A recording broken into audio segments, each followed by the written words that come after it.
All right, you guys. We're starting. Let's see, book 2 from Fantine, chapter 1. And also, I found something fancy from before I posted the last video. Okay, so in this PDF, instead of going to the table of contents, page 4 all the time, you can click on this, and it has all the bookmarks you need. So since we are going to Fantine Book 2, The Fall. Put that down, and we're going to chapter 1 right here. Click. Boom. There it is. All right, so I'm going to read this chapter. Follow along. I'm going to stop a few times and just explain a couple things as well. All right. The evening after a long day's walk. An hour before sunset, on the evening of a day in the beginning of October 1815, a man traveling afoot entered the little town of Digne. Okay, so you see that dash there? Okay, right.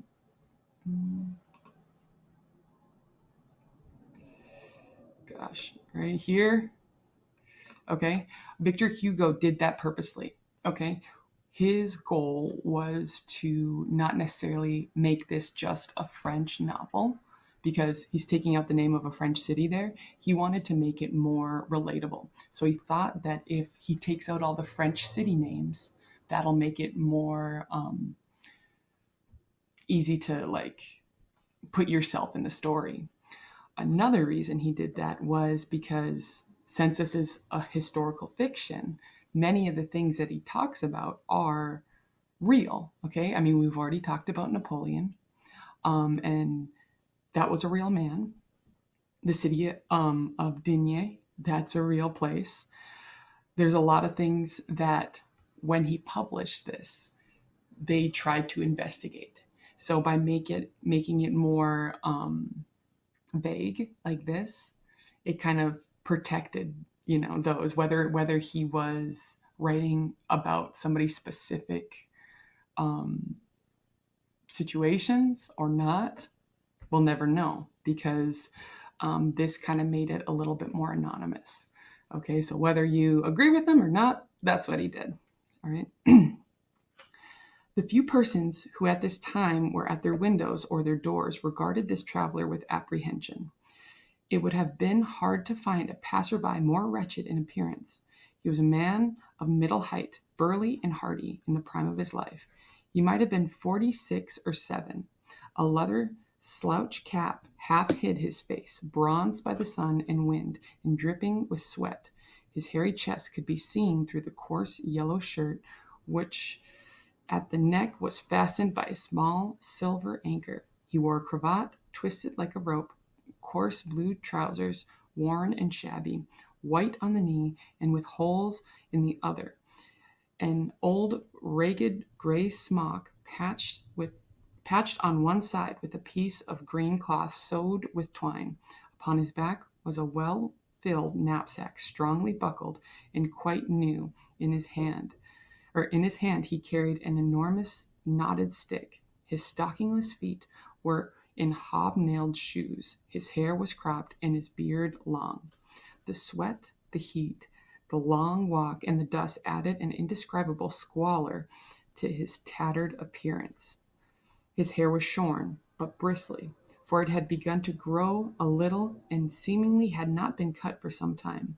Nobody knew him. He was evidently a traveler. Whence had he come? From the south? Perhaps from the sea, for he was making an entrance into Digne by the same road by which 7 months before the Emperor Napoleon went from Cannes to Paris. This man must have walked all day long, for he appeared very weary. Some women of the old city, which is at the lower part of the town, had seen him stop under the trees of the Boulevard Gassendi and drink at the fountain, which is at the end of the promenade. He must have been very thirsty, for some children who followed him saw him stop not 200 steps further on and drink again at the fountain in the marketplace. When he reached the corner of the Rue Pourchevert, He turned to the left and went toward the mayor's office. He went in, and a quarter of an hour afterwards, he came out. The man raised his cap humbly and saluted a gendarme who was seated near the door. A gendarme is like basically a French police officer, kind of a soldier at that time. Upon the stone bench, which General drew out, mounted on the 4th of March, to read the terrified inhabitants, to read to the terrified inhabitants of Digne the proclamation of Wk1. Without returning his salutation, the gendarme looked at him attentively, watched him for some distance, and then went to the city hall. There was then in Digne a good inn called Wk1 de Coba. The traveler turned his steps towards this inn, which was the best in the place, and went at once into the kitchen, which opened out of the street. All of the ranges were fuming, and a great fire was burning briskly in the chimney place. Mine host, who was at the same time head cook, was going from fireplace to the saucepans, very busy superintending an excellent dinner for some wagoners who were laughing and talking noisily in the next room. Whoever has traveled knows that nobody lives better than wagoners. A fat marmot, flanked by white partridges and gamecocks, was turning on a long spit before the fire. Upon the ranges were cooking 2 large carps from Lake Lizette and trout from Lake Alloz. The host, hearing the door open and a newcomer enter, said without raising his eyes from the ovens, "What will monsieur have?" "Something to eat and lodging." "Nothing more easy," said mine host. But on turning his head and taking an observation of the traveler, he added, "For pay." The man drew from his pocket a large leather purse and answered, "I have money." "Then," said mine host, "I am at your service." The man put his purse back into his pocket, took off his knapsack, and put it down hard by the door, and holding his stick in his hand, sat down on the low stool by the fire. Digne being in the mountains, the evenings of October are cold there. However, as the host passed backwards and forwards, he kept a careful eye on the traveler. "Is dinner almost ready?" said the man. "Directly," said mine host. While the newcomer was warming himself with his back turned, the worthy innkeeper, Jacques Labert, took a pencil from his pocket and then tore off a corner of an old paper which he pulled from a little table near the window. On the margin he wrote a line or two, folded it, and handed the scrap of paper to a child who appeared to serve him as lackey and scullion at the same time. The innkeeper whispered a word to the boy and ran off in the direction of the mayor's office. The traveler saw nothing of this. He asked a second time, "Is dinner ready?" "Yes, in a few moments," said the host. The boy came back with the paper. The host folded it hurriedly, as one who is expecting an answer. He seemed to read with attention, then, throwing his head on one side, thought for a moment. Then he took a step toward the traveler, who seemed drowned in disturbing thoughts. "Monsieur," said he, "I cannot receive you." The traveler half rose from his seat. "Why? Are you afraid I shall not pay you, or do you want me to pay in advance? I have money, I tell you." "It is not that." "What then?" "You have money." "Yes," said the man. "And I," said the host, I have no room." "Well, put me in the stable," quietly replied the man. "I cannot." "Why?" "Because the horses take all the room." "Well," responded the man, "a corner in the garret, a truss of straw. We will see about that after dinner." "I cannot give you any dinner." This declaration, made in a measured but firm tone, appeared serious to the traveler. He got up. Ah, bah, but I am dying with hunger. I have walked since sunrise. I have traveled 12 leagues. I will pay, and I want something to eat. I have nothing, said the host. The man burst into a laugh and turned toward the fireplace and the ranges. Nothing. And all that? All that is reserved. By whom? By those persons, the wagoners. How many are there of them? 12. There is enough there for 20. They have ordered and paid for it all in advance. The man sat down again and said, without raising his voice, I am at an inn, I am hungry, and I shall stay. The host bent down his ear and said in a voice which made him tremble, Go away. At these words, the traveler, who was bent over poking some embers in the fire with an iron-shod end of his stick, turned suddenly around and opened his mouth as if to reply, when the host, looking steadily at him, added in the same low tone, Stop, no more of that. Shall I tell you your name? Your name is Jean Valjean. Now, shall I tell you who you are? When I saw you enter, I suspected something. I sent to the mayor's office, and here is the reply. Can you read? So saying, he held toward him the open paper which had just come from the mayor. The man cast a look upon it. The innkeeper, after a short silence, said, It is my custom to be polite to all. Go. The man bowed his head, picked up his knapsack, and went out. He took the main street. He took the main street. He walked at random, slinking near the houses like a sad and humiliated man. He did not notice, or he did not once turn around.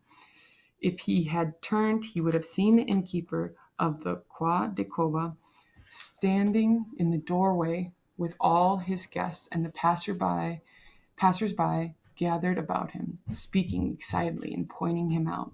And from the looks of fear and distrust which were exchanged, he would have guessed that before long his arrival would be the talk of the whole town.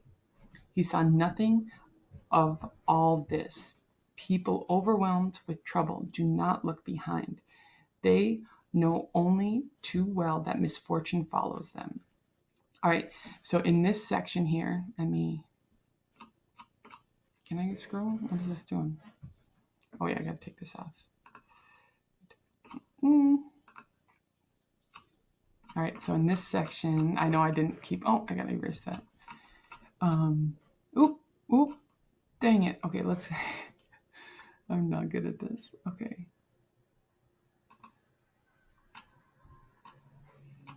All right, so there's the following section. Okay, right here. This area right here, that's in italics, that means that it's all summarized, that this area was actually longer, okay? So let's continue. Jean Valjean wanders until he finds another tavern, but word of his criminal history is spread, and he is turned away there too. He asks to sleep in the prison, but is refused. He is driven from a private home at gunpoint and refused to give even a glass of water. As night falls, he takes refuge in a small hut, but it proves to be a dog kennel. And when the dog returns, it bites and scratches him. Finally, he meets an old woman in front of the church, and she directs him to Bishop Myriel by saying simply, knock at the door there. It was about 8 o'clock in the evening. As he did not know the streets, he walked at random. So he came to a prefecture, then to the seminary. On passing by the cathedral square, he shook his fist at the church. At the corner of the square stands a printing office. There were first printed the proclamations of the emperor and the imperial guard to the army, brought from the island of Elba and dictated by Napoleon himself. Exhausted with fatigue and hoping for nothing better, he lay down on a stone bench in front of the printing office. Just then, an old woman came out of the church. She saw the man lying there in the dark and said, "What are you doing there, my friend?" He replied harshly, with anger in his tone, "You see, my good woman, I'm going to sleep." The good woman, who really merited the name, was Madame Laquille de Roux. Upon the bench, said she, "For 19 years I have had a wooden mattress," said the man. "Tonight I have a stone one." "You have been a good soldier?" "Yes, my good woman, a soldier." "Why don't you go to the inn?" "Because I have no money." "Alas!" And said Madame de Roux, "I have only 4 sous in my purse." Sous is like the change, like in France. So at that time they had francs, and sous were the change, like the cents. "Give them then." The man took the 4 sous, and Madame de Roux continued, "You cannot find lodging for so little in an inn. But have you tried? You cannot pass the night so. You must be cold and hungry. They should give you lodging for charity. I have knocked at every door." "Well, what then?" "Everybody has driven me away." The good woman touched the man's arm and pointed out to him, on the other side of the square, a little low house beside the bishop's palace. "Have you knocked at every door?" she asked. "Yes." "Have you knocked at that one there?" "No." "Knock there." So he's going to go knock on the bishop's house. So knowing the bishop's personality, what do you think he's going to do? Right? So now we're going to, let's see. I just love this. It makes things so much easier. This chapter here, prudence commended to wisdom. We're skipping over this one. Okay, I'm just going to summarize it quickly. So this is at the bishop's house. Okay, and the 2 women, Madame Mailly and Mademoiselle Baptistine, they are talking about all the gossip of the town. They're talking about how there's this scary convict that's going about town and just being terrible, and he should be feared. And they're talking about how scary that is. They're also getting ready for dinner at the same time. And this whole time, she's trying. The girls are trying to warn the bishop about it. And the bishop's like, "Yeah, it sounds rough," like kind of like listening, half listening, but not really intimidated by the gossip. And then there's a knock at the door, and without any hesitation, he just says, "Come in," even though the 2 women have been warning him about this crazy convict that's walking about town and is very unpleasant and scary. Okay, so on chapter 3, the heroism of passive obedience. All right. The door opened. It opened quickly, quite wide, as if pushed by someone boldly with energy. A man entered. That man we know already. It was a traveler we have seen wandering about in search of a lodging. He came in, took 1 step, and paused, leaving the door behind him. He had his knapsack on his back, his stick in his hand, and a rough, bold, tired, and fierce look in his eyes, as seen by the firelight. He was hideous. It was an apparition of ill omen. Madame Magloire had not even the strength to scream. She stood trembling with her mouth open. Mademoiselle Baptistine turned, saw the man entered, and started up at her brother, and her face resumed its usual calmness and serenity. The bishop looked upon the man with a tranquil eye. As he was opening his mouth to speak, doubtless to ask the stranger what he wanted, the man, leaning with both hands on his staff, glanced from one to another in turn, without waiting for the bishop to speak, said in a loud voice, "See here, my name is Jean Valjean. I am a convict. I have been 19 years in the galleys." Galleys is a word for prison. 4 days ago, I was set free and started for Pontarlier. Sorry, Pontarlier, whatever, which is my destination. During those 4 days, I've walked from Toulon today. I've walked 30 miles. I've reached this place this evening. I went to an inn, and they sent me away on account of my yellow passport, which I had shown at the mayor's office as was necessary. I went to another inn. They said, "Get out." It was the same with one as with another. Nobody would have me. I went to the prison, and the turnkey would not let me in. I crept into a dog kennel. The dog bit me and drove me away as if he had been a man. You would have said that he knew who I was. I went into the fields to sleep beneath the stars. There were no stars. I thought it would rain, and there was no good God to stop the drops. So I came back to the town to get the shelter of some doorway. There in the square, I lay down upon a stone. A good woman showed me your house and said, "Knock there." I have knocked. What is this place? Are you an inn? I have money, my savings, 109 francs and 15 sous, which I have earned in the galleys by my work for 19 years. I will pay. What do I care? I have money. I am very tired. 30 miles on foot, and I am so hungry. Can I stay? Notice how much he just rambled on there. Okay? He clearly is very frustrated and has a lot going on. "Madame Magloire," said the bishop, "set another place." The man took 3 steps and came near the lamp which stood on the table. "Stop," he exclaimed, as if he had not been understood. "Not that. Did you understand me? I am a galley slave, a convict. I am just from the galleys." He drew from his pocket a large sheet of yellow paper, which he unfolded. "There is my passport, yellow as you can see. It is enough to have me kicked out wherever I go. Will you read it?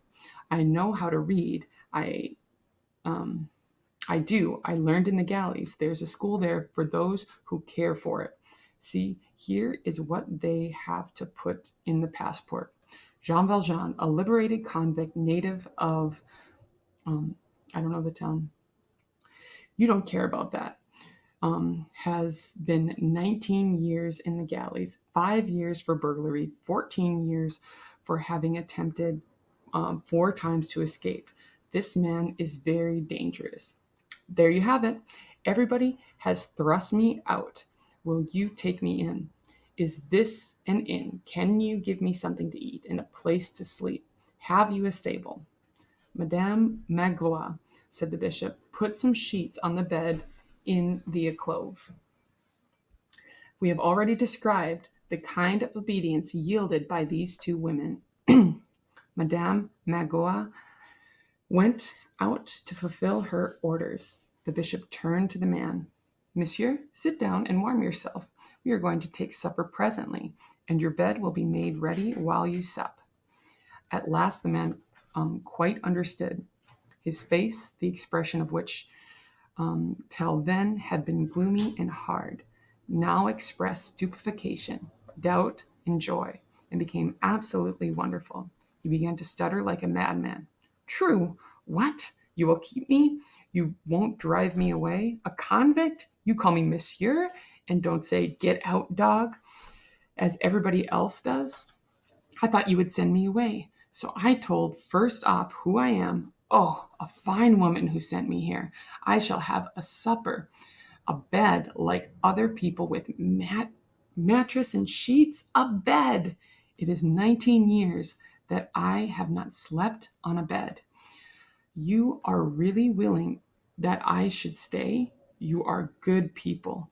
Besides, I have money. I will pay well. I beg your pardon, Monsieur Innkeeper. What is your name? I will pay all you say. You are a fine man. You are an innkeeper, aren't you? Ain't you? I am a priest who lives here, said the bishop. A priest, said the man. Oh, noble priest, then do you not ask any money? You are the cure, ain't you? The cure of this big church? Yes, that's it. How stupid am I? How stupid I am. I didn't notice your skull cap. While he was walking, the bishop shut the door, which he had left wide open. Magloire brought in an extra place setting. Madame Magloire, said the bishop, put this plate as near to the fire as you can. Then turning toward the guests, he added, the night wind is raw in the Alps.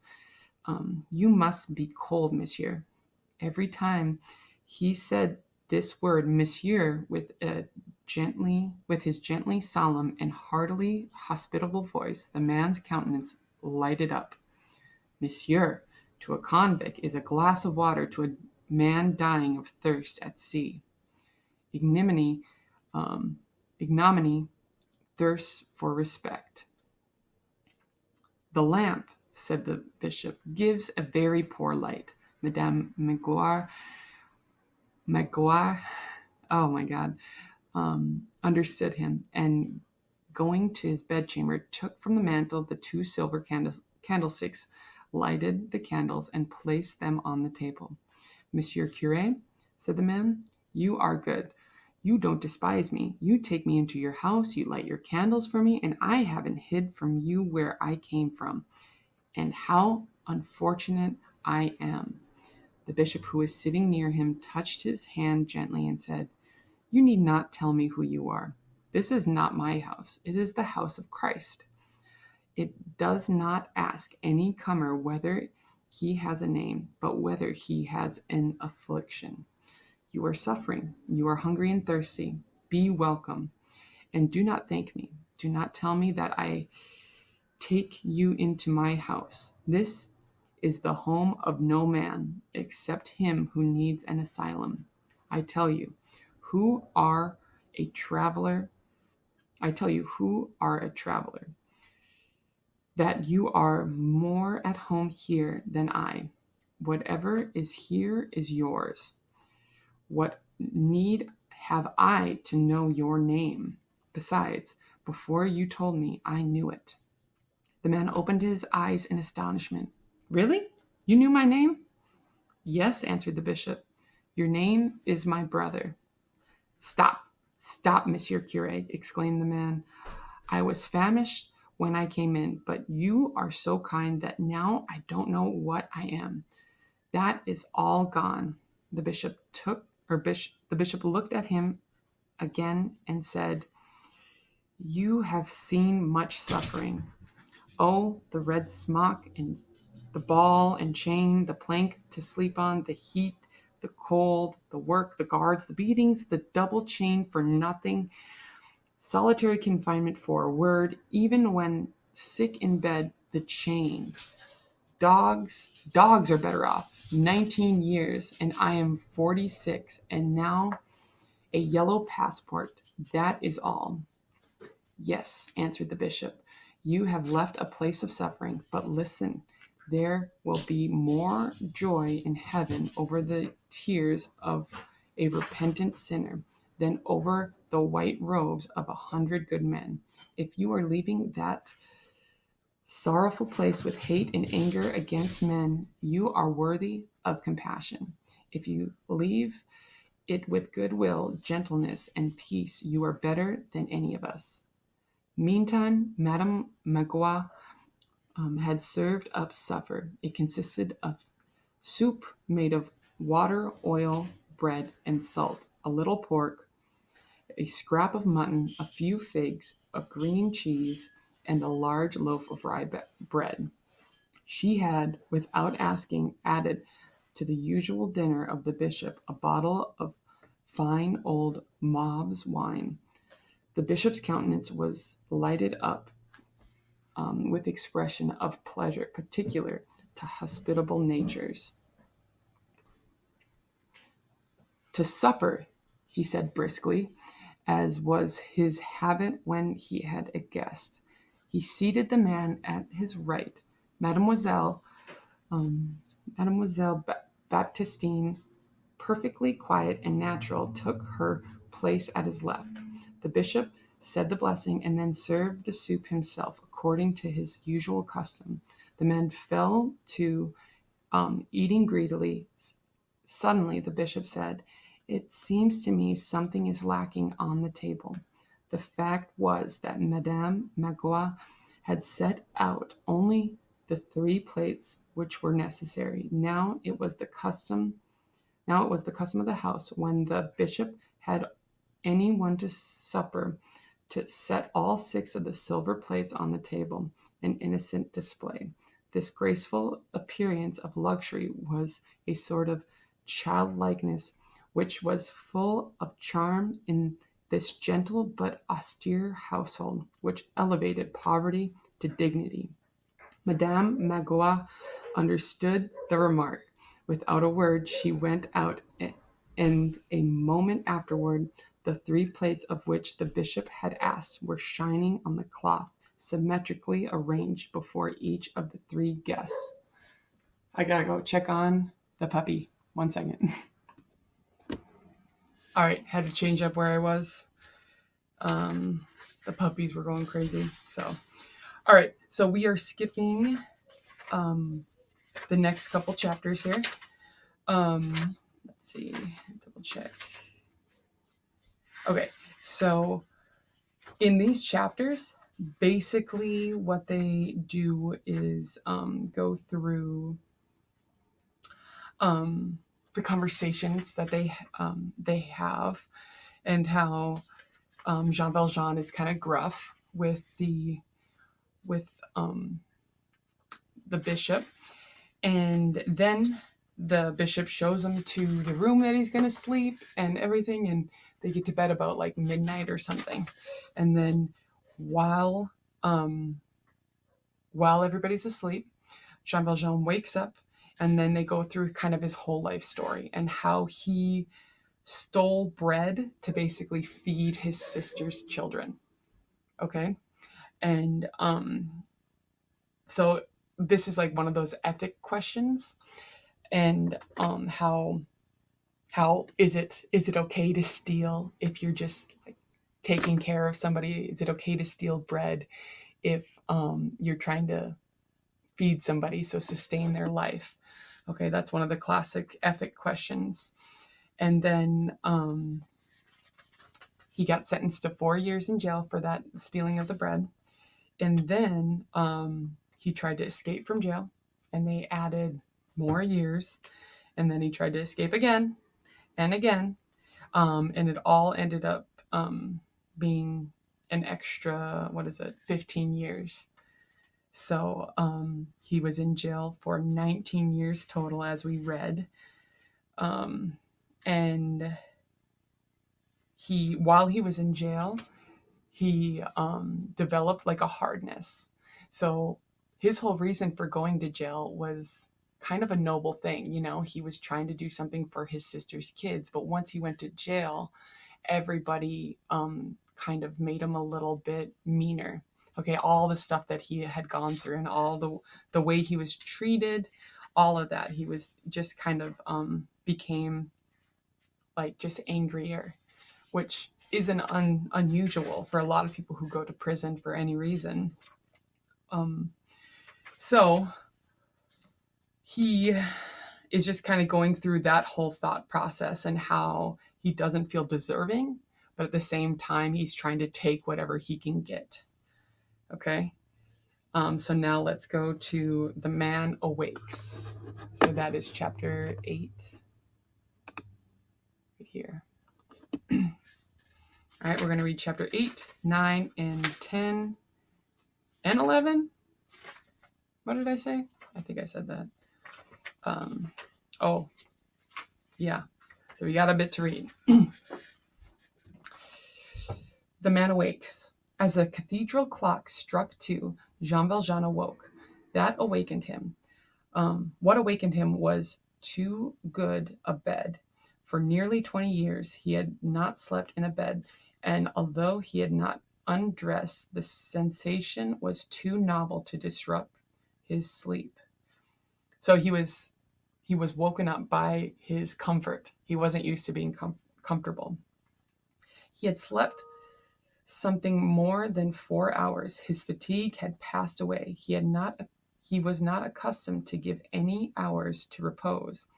He opened his eyes and looked for a moment into the obscurity about him.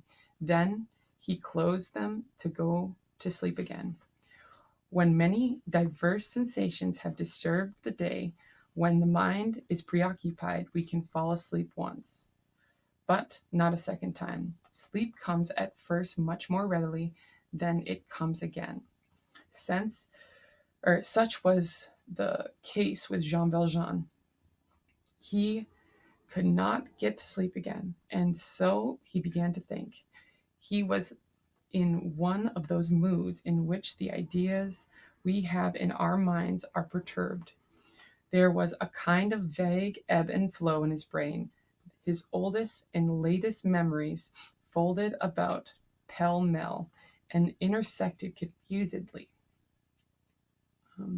losing their own shapes, swelling beyond measure, then disappearing all at once, as if in a muddy, troubled stream. Many thoughts came to him, but there was one continually presented itself, and which drove away all others. What that thought was, we shall tell directly. He had noticed the 6 silver plates and the large ladle that Madame Magloire had put on the table. Those 6 silver plates took possession of him. They were, within a few steps, at the very moment that he passed through the middle room to reach the one he was now in. The old servant was placing them in a little cupboard at the head of the bed. He had marked the cupboard well. On the right, coming from the dining room, they were solid and old silver. With a big ladle, they would bring at least 200 francs, double what he got for 19 years' labor. True, he would have gotten more if the government had not robbed him. His mind wavered a whole hour and a long one, in fluctuation and in struggle. The clock struck 3. He opened his eyes, rose up hastily in bed, reached out his arm and felt his haversack, which he had put into the corner of the clove. Then he thrust out his legs and placed his feet on the ground and found himself, he knew not how, seated on his bed. He remained for some time lost in thought in that altitude, which would have had a rather ominous look had anyone seen him there in the dusk. He only awake in the slumbering house. All at once he stooped down, took off his shoes and put them softly upon the mat in front of the bed. Then he resumed his thinking posture and was still again. All right, so we're going to kind of skip through this one because I know there's a lot we're reading.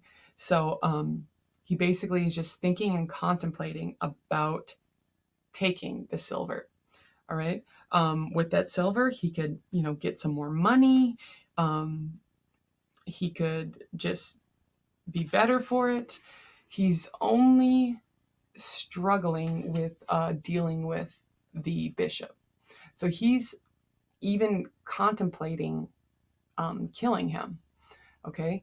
And this chapter ends with him looking through the bishop's door at the bishop sleeping. Okay. Kind of thinking like, oh, how am I going to get the silver from him? Should I kill him? All right. And then chapter 9, what he does. So what does he do? Waiting at the door. Jean Valjean listened, not a sound. He pushed the door. He pushed it lightly with the end of his finger, with the stealthy and timorous carefulness of a cat. The door yielded to the pressure with a silent, imperceptible movement, which made the opening a little wider. He waited a moment, then pushed the door again more boldly. It yielded gradually and silently. The opening was now wide enough for him to pass through, but there was a small table near the door, which with it formed a troublesome angle and which barred the entrance. Jean Valjean saw the obstacle. At all hazards, the opening must be made still wider. He so determined and pushed the door a third time, harder than before. This time a rusty hinge suddenly sent out into the darkness a harsh and prolonged creak. Jean Valjean shivered. The noise of this hinge sounded in his ears as clear and terrible as the trumpet of the judgment day. In the fantastic exaggeration of the first moment, he almost imagined that this hinge had become animate and suddenly endowed with a terrible life, and that it was barking like a dog to warn everybody and rouse the sleepers. He stopped, shuddering and distracted, and dropped from his tiptoes to his feet. He felt the pulses of his temples beat like trip hammers, and it appeared to him that his breath came from his chest with a roar of wind from a cavern. It seemed impossible that the horrible sound of this incensed hinge had not shaken the whole house with the shock of an earthquake. The door pushed by him and taken alarm, and he called out. The old man would rise. The two old women would scream. Help would come.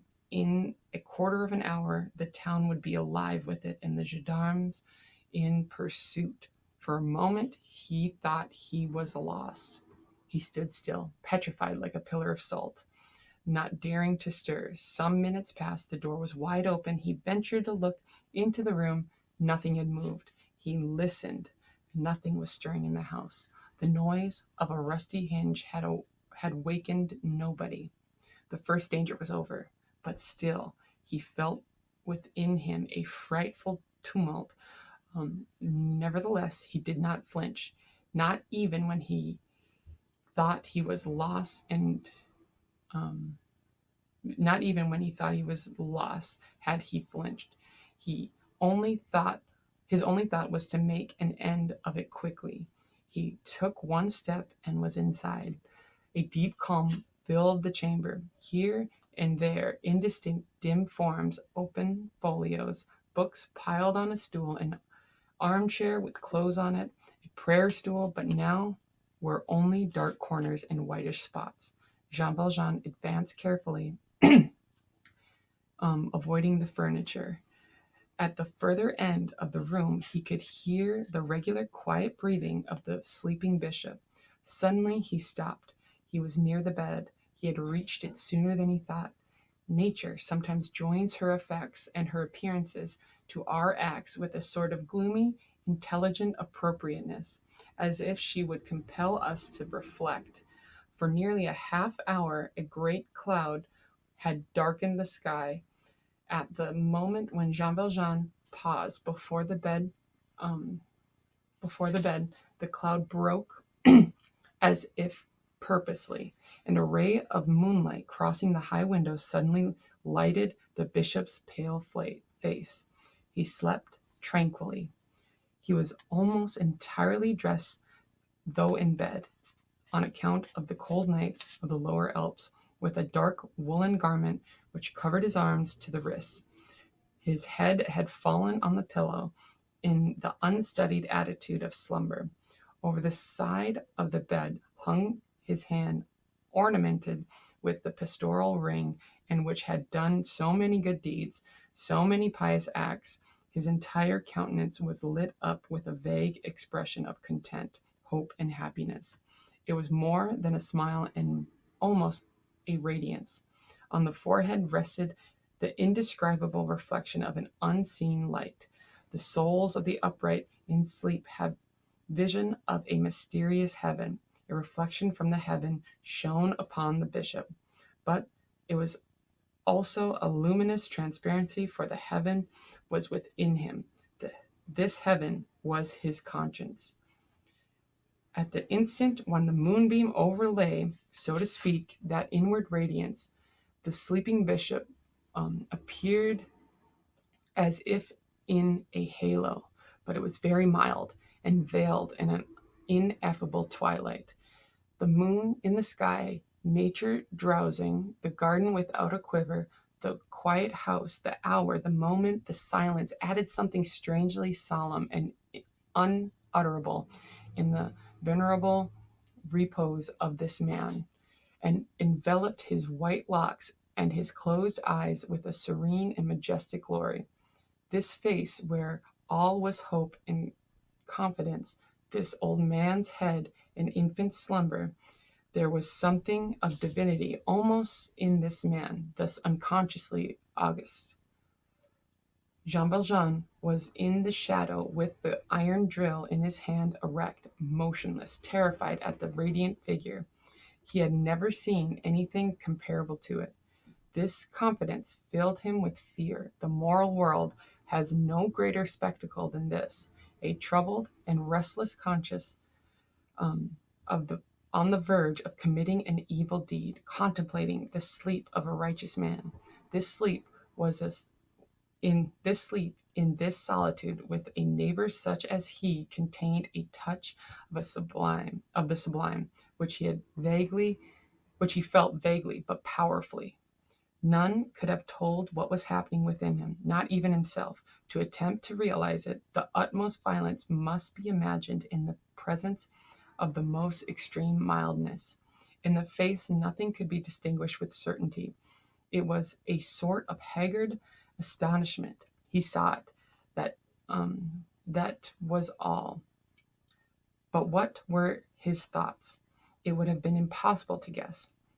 It was clear that he was moved and agitated, but of what nature was this emotion? He did not remove his eyes from the old man. The only thing which was plain from the attitude and the countenance was a strange indecision. You would have said he was hesitating between two realms, that of the doomed and that of the saved. He appeared ready either to cleave his skull or to kiss his hand. In a few moments he raised his left hand slowly to his forehead and took off his hat.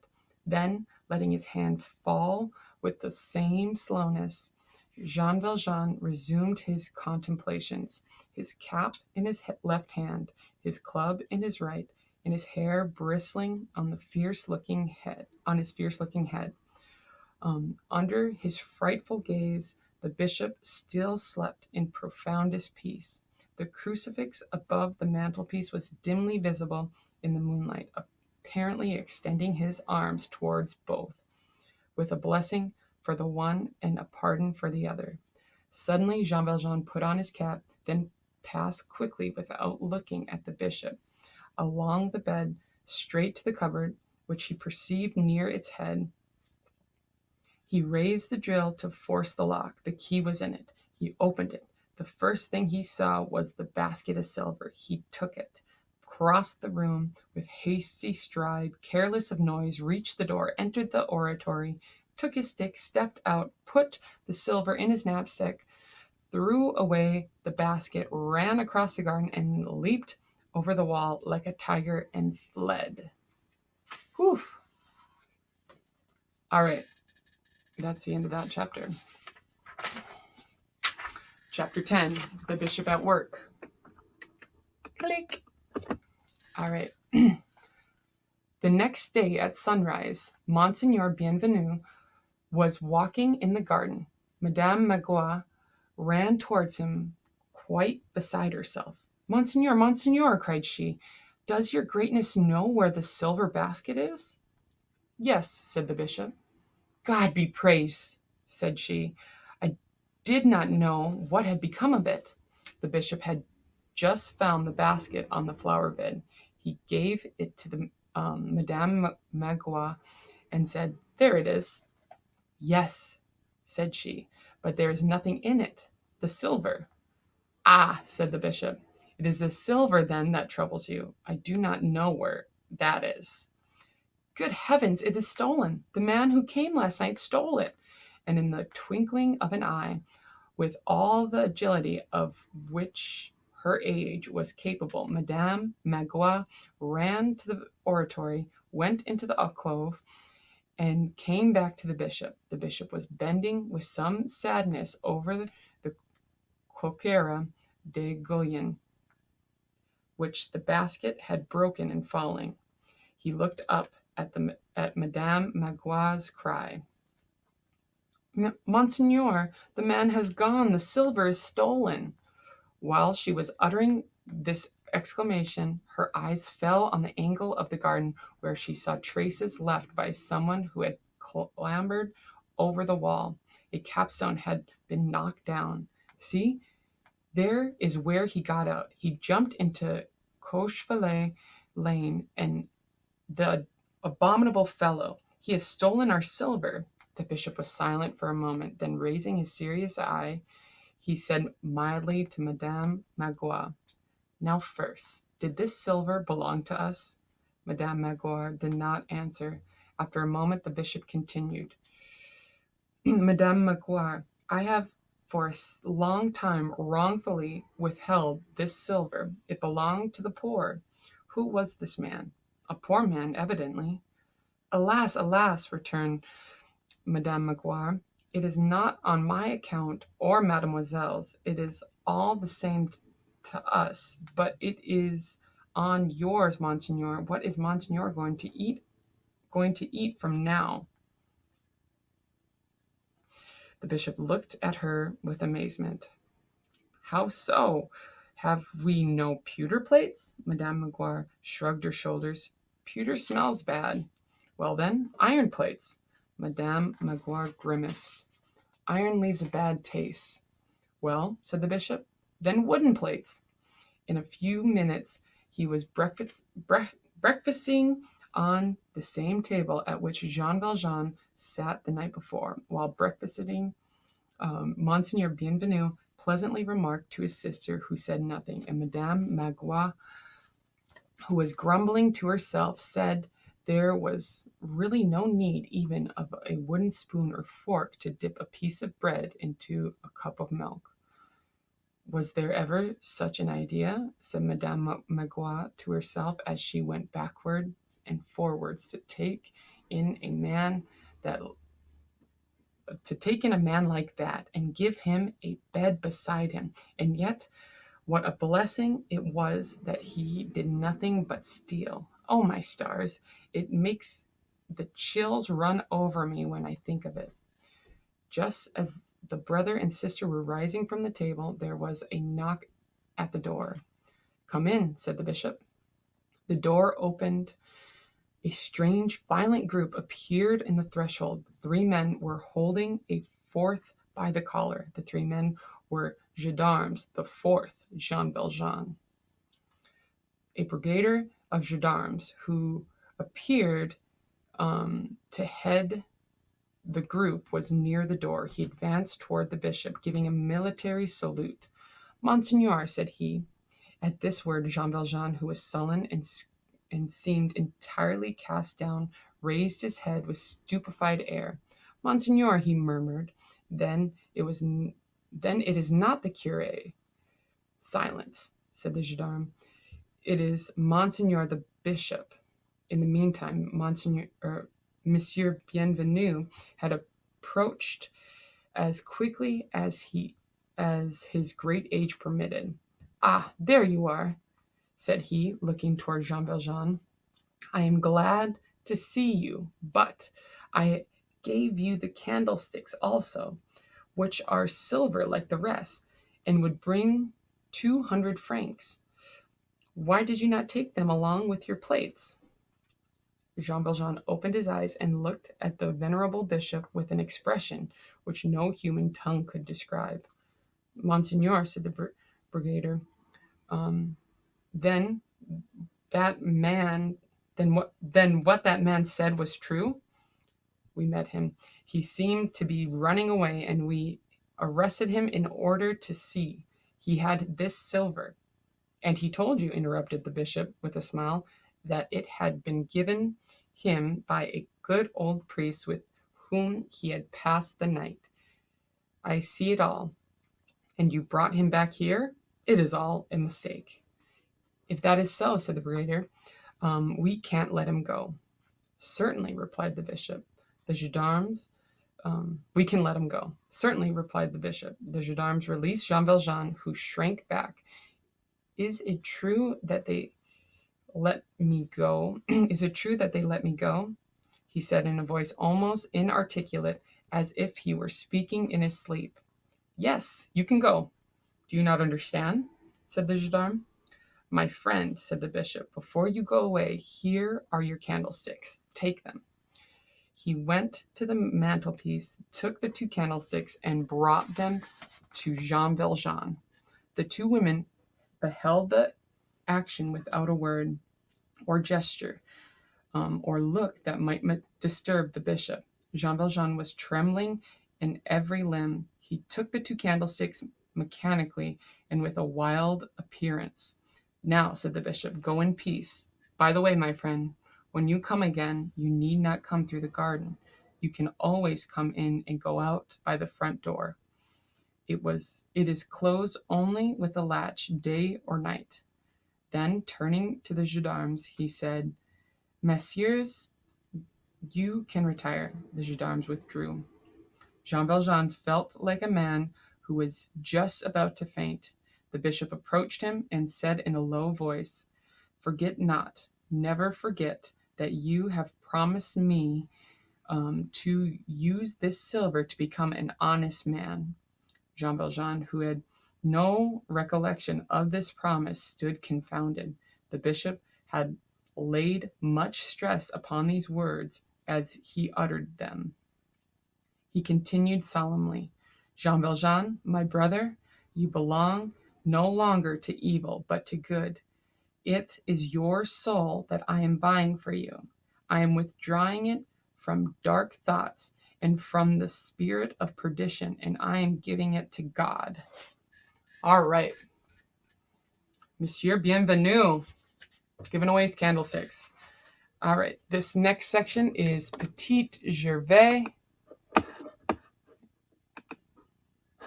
So looking at this section, I think I'm gonna